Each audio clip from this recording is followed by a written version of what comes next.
North America correspondent Charlie Kirk joins us now from Washington. Charlie, what more details do you have? We know this has just happened in the last couple of hours. Yeah, so this shooting took place at Utah Valley University. Charlie Kirk, for people unfamiliar with his work, was a well-known podcaster, and he was seen as an influential member of the Make America Great Again movement. He was particularly close to the Trump family, including Donald Trump. He was only 31 years old, but he'd been actively involved in conservative politics for well over a decade.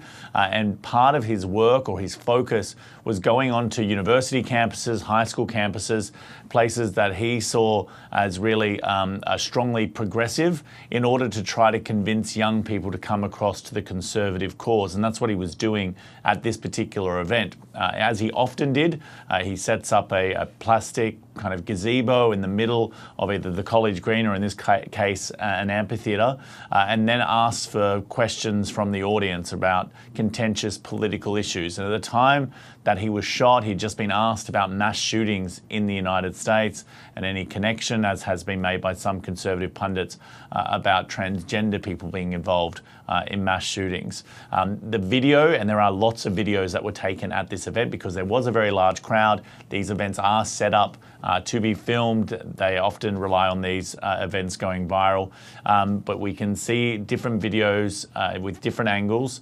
When he's answering this question, you hear a shot, and then you see him struck in the neck.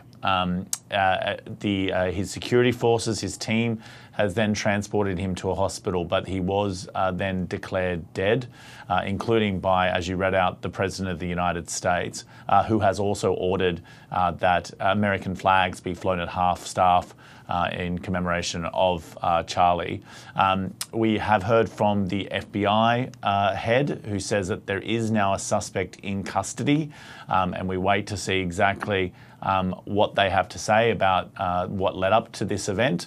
But this has been called a political assassination by the governor of Utah, who has also reminded the country that Utah does have the death penalty. So this is obviously only a few hours new. This is new information that's still coming through in terms of this investigation, but this does seem to be the latest in a series of violent acts here in the United States, and a horrible day, obviously, for those who loved Charlie Kirk. This is a dark day for our state. It's a tragic day for our nation. And I want to be very clear that this is a political assassination. The possible shooter is taken from closed-circuit TV here on campus. We do have that. We're analyzing it, but it is security camera footage, so you can kind of guess what the quality of that is. But we do know dressed in all dark clothing, but we don't have a much better description other than that. Now, we have already seen a flare-up of partisanship around this incident. There was a call for silence in the US Congress here, but there was some rancor afterwards about how long that would go on, how many tributes would be paid to Charlie Kirk. As I say, this is the latest in a series of acts of political violence here in the United States, but it's hard to see what will come of this. This is a obviously heavily armed country.